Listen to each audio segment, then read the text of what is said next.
we are gonna react to why World Cup 2026 feels different. World Cups can be weak, and often the expectations Okay. ahead of a World Cup often can disappoint. The big players, the big names that you expect to see on the bigger stage. Very rare does it happen that they actually perform. When Rooney had like a glow down, crazy glow down.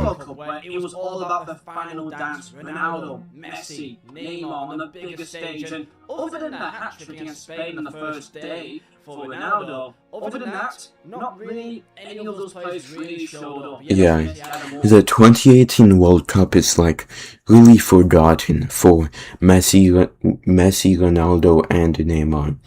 Like Messi, just people forget about the 2018 tournament, and other than Ronaldo's hat-trick, people forget about his 2018 World Cup, and same for Neymar. Nigeria, and Neymar, despite scoring 2 goals in the group stages, was no more for rolling around and diving in anything. Yeah. That World Cup belongs to the likes of Kylian Mbappe or Like, the 2018 World Cup was like the most European World Cup like of all time. Like, South America or any other country wasn't very big in the 2018 World Cup. It was all Europe. Maybe you could say maybe that's Harry Kane, or let's say 2010, where pretty much the vast majority of all the big players didn't show up. Messi, 0 goals, Ronaldo, 1 goal against North Korea, out of North Korea.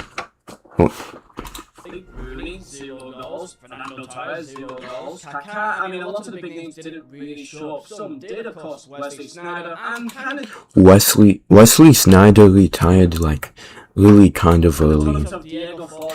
How did the Netherlands go from a finals appearance in 2010 and a semi-final third place appearance in 2014 to not even qualifying for the World Cup in 2018? Like, Netherlands, they need to win a World Cup, honestly. Like, I thought they could win this year as well, but they got eliminated. Like, they have to win a World Cup at some point. 2022 in the end felt so special because it really felt like destiny. Because by the quarterfinals, we all kind of knew what was happening here. Everyone thought the 2022 World Cup would be the last for Messi, Ronaldo, and Neymar, but all 3 of them played in 2026. And what if Ronaldo plays in 2030, because Portugal is actually hosting a couple games in the 2030 World Cup? 2 players are Lionel Messi and Kylian Mbappe, the old versus the new, and who would come out on top? Messi came out on top in the year about winning the entire World Cup, but Mbappe with a hat-trick in the final, dragging them to Mbappe looks way better with hair. continuing that final. Even though Messi won in the shootout, it kind of felt like it was For example, nothing. It's become a common thing that in every World Cup there's always that one player that explodes. There's always a few players that makes it their tournament. If it was 2014 with James Rodriguez. And if we're talking about the Golden Boot, typically a player kind of runs off with the competition early on. Harry Kane in 2018 just ran away with it. James Rodriguez in 2014. Harry Kane is like one of the best teammates of all time. Like, very humble guy. People hate on him too much. 14, Miroslav Klose in 2000. Zidane was carrying France in 2006. They went from struggling to qualify without him to making the finals with him. A combination of 4 players on matching the Golden Boot. With that being the last time there's been a real race for the Golden Boot. This is what makes this Golden Boot race, this World Cup, quite special. Now, for the first time in a while, it really feels like more. This Golden Boot race is like super tight. Some of the big players are here and are turning up. Messi, Mbappe, Harry Kane, Vinicius Jr., Haaland. And not only is the World Cup on the line, but behind that is the reality of the Ballon d'Or. Whoever wins the World Cup. Yo, what if Messi wins the World Cup and wins another Ballon d'Or? It could happen. It could happen. It could happen. And even like Lamine Yamal may be out the picture right now, all it takes is one game to maybe change the entire tournament.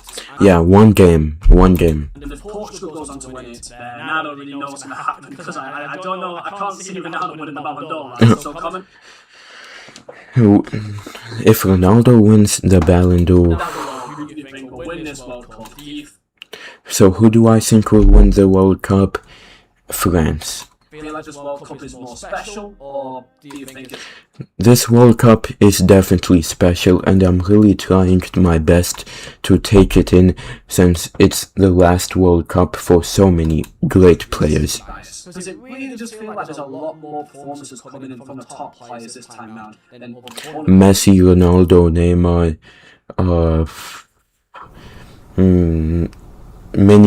many more. It's the last World Cup for them. So comment below, like and subscribe, and there's all designs for the best footprints all made by myself. Use code VISA for 15% of all items. And let's go. As of recording on the 5th of June. Speaking of subscribing, subscribe to my channel. We are at 339. My goal is to get to 400. So please help me get to 400. Joins with 7 goals in the entire competition. Erling Haaland and Harry Kane are behind him with 5, with Vinicius Junior and Ousmane Dembele just behind him with 4. Of course, so far those has also done great, like Ismail Sarr is now out, of course. Who? Sabah may get another goal or 2 to add to his collection as well. And even Cristiano Ronaldo, that despite this not feeling like a big World Cup, other than Ronaldo. 2018, this is the second best World Cup he's ever had. Yeah, like he's actually having a decent World Cup. Coming up, you just kind of feel like something is going to happen. Something is going to happen in this World Cup. You just kind of feel it. Now, doing this today is a bit risky, because of course today is Brazil v Norway and Mexico v England. Norway won, England won. So you're guaranteed either Vinicius Junior or Haaland to be out tonight, and there's maybe a chance that Harry Kane and England could be out too. I'm going to be an absolute emotional mess. It's 2 o'clock in the morning and the game's on here, so I'm going to be a complete disaster tonight, I feel like. The main point of this video is that this is the first time Ronaldo plays in 50 minutes. So like, almost every global superstar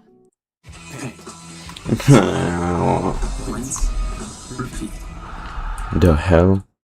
has shown to the tournament. The only ones that haven't is, I guess you could say, Lamine Yamal, which partially isn't really his fault. He, of course, came into the tournament with an injury. He only played 15 minutes. Yeah. Only played a half against Saudi Arabia. Did get a goal, of course. People compare this World Cup for Lamine Yamal compared to the Lionel Messi World Cup in 2010, where a lot of expectation. He has decent performances. You know, Messi did back then. Like Lamar is now, he's not being bad, but he's just not getting the goals or the assists that people really expect from him. Like, he's got a goal. Yeah, well, like, he's 18 years old. But people would expect better. But again, you can't really blame him too much. Who remembers 2024 Euros Yamal? Is just coming back from injury. Prior to him coming on against Cape Verde, he's not played football for nearly 2 months. But with Portugal versus Spain coming up, Cape Verde, what a performance. that is the perfect game. Lamine Yamal's not made this his World Cup yet. That's the way to do it. To knock out Cristiano Ronaldo's push. Like, even thinking about this game makes me nervous. Ronaldo versus Lamar, it feels like it's written in the stars. Because yes, Ronaldo did score against Croatia, and he's got those 2 goals against Spain. But Portugal did beat Spain in the Nations League last year, but that was barely, like, by this much of a margin. I stayed up, I watched the entire game between Portugal and Croatia. Ronaldo wasn't really noticeable in that game, but he clearly has that quality. That goal that got chucked about offside, that first touch was quality. Whoa. Has that quality. That goal that got chucked about. These offside rules are getting way too close now. Like, if you even your hair is across the line, offsides. Offside. That first touch was quality. That's why he's playing. Vinicius Junior versus Haaland today would be fantastic. And then there's Mexico v England.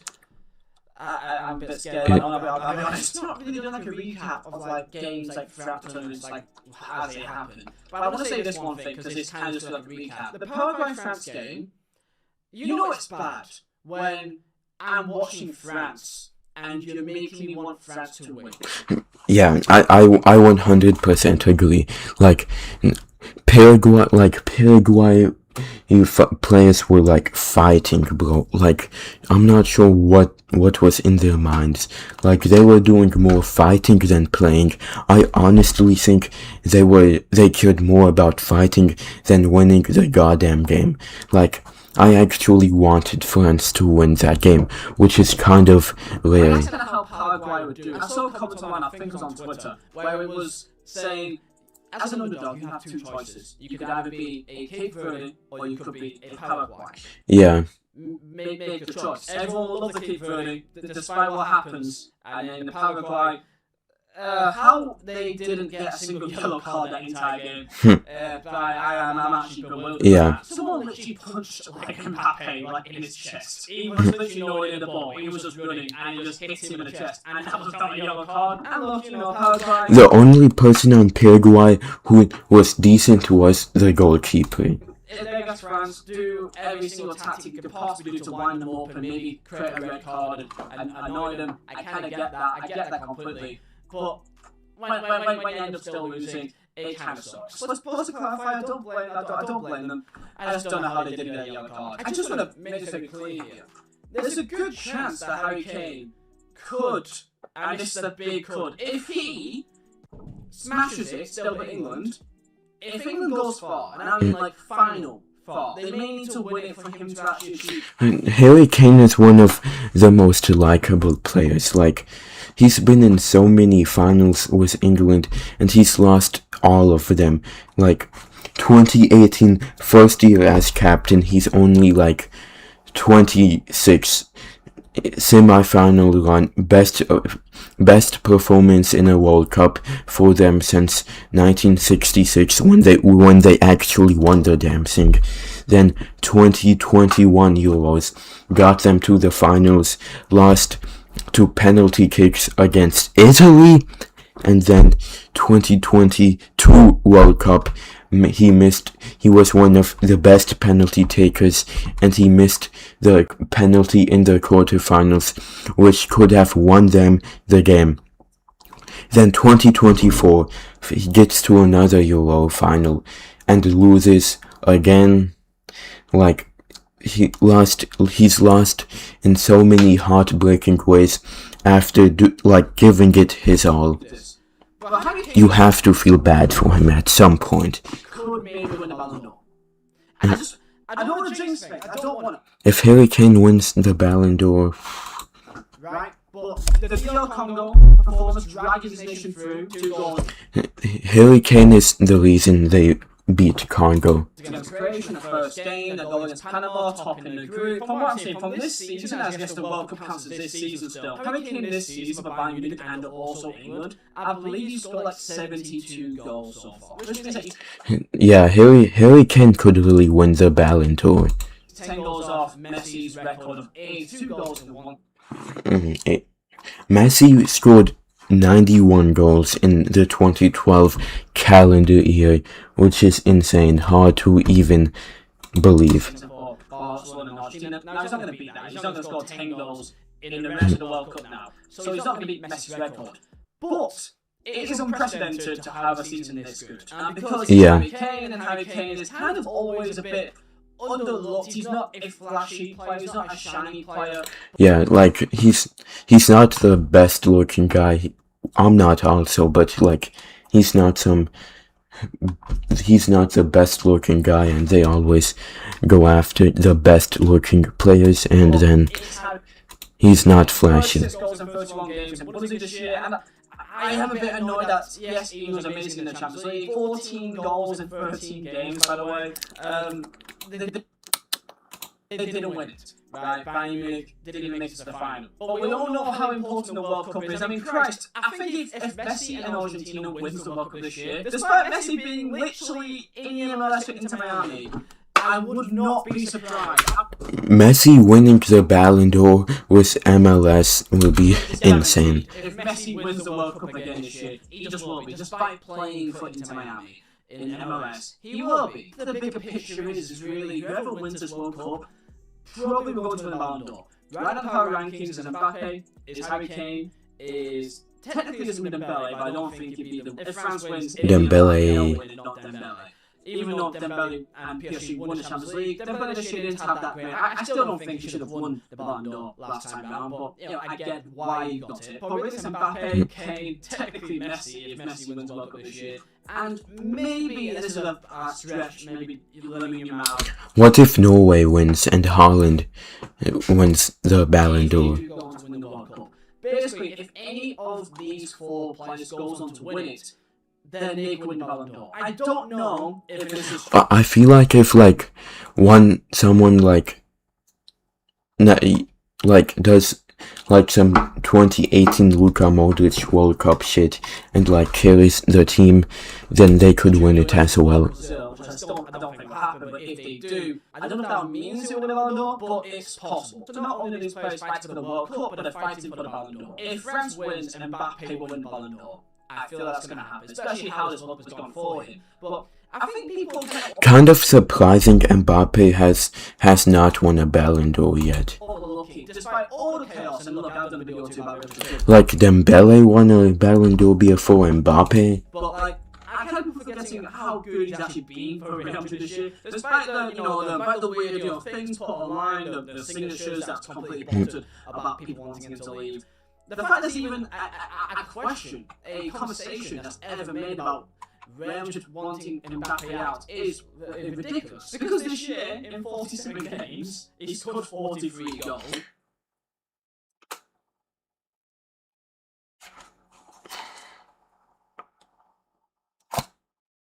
Damn. In the Champions League, 15 goals in 11 games, and yes, similar to the World Cup, and the Champions League is included in this, that because they've expanded it, technically the quality of the teams they're against could be a bit lesser at times, and because there's more games, there's more opportunity for more goals, so of course in this World Cup there's another game to add another round, so the fact there's more goals in this World Cup shouldn't be 4, 5, 5, 6, 6. Now it's 7.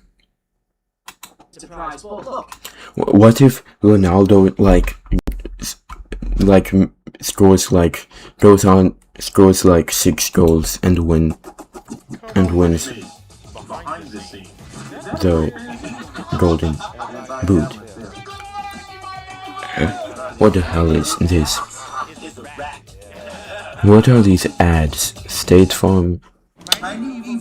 I've gotten this ad 10 times already. Even still, it's one game more. To win a Golden Boot for World Cup, if you score 5 goals, you're almost near guaranteed to win it or be in the top 3. That's not going to happen this time. Yeah. The way that Messi and Mbappe is going. Messi is really in the Golden Boot race at 39 years old. Insane. This could be the end of the line for Haaland today against Brazil. But it's goddamn Haaland, and if Haaland could somehow drive if England guards Haaland, then they could win, because Norway doesn't have Haaland is their biggest player, and if England, who has more talent than Norway, could just guard Haaland, then I think England could win the quarterfinals. Norway will have Brazil, and then potentially Mexico or England next.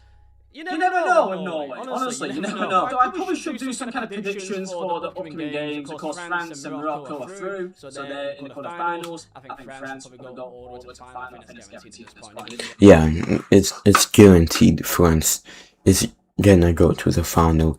Guaranteed. I feel like France now from 2018 and present is like Brazil from 1994 to 2002, where they made 3 straight finals, 1-2, did so much stuff. I think France is like that from 2018 present. The only team that could beat France is Argentina, who even has a chance to beat France, is Argentina. And even though Argentina almost got knocked out by Cape Verde, they're basically got a pretty easy run in total semi-finals. I think they'll beat Colombia or Switzerland if they Yeah. face them, and therefore beat Egypt, obviously. And hey, just by me saying I hope this gets cooked by Egyptians and they end up knocking out Argentina, I'd be happy with that. But I'll be so happy if Egypt wins.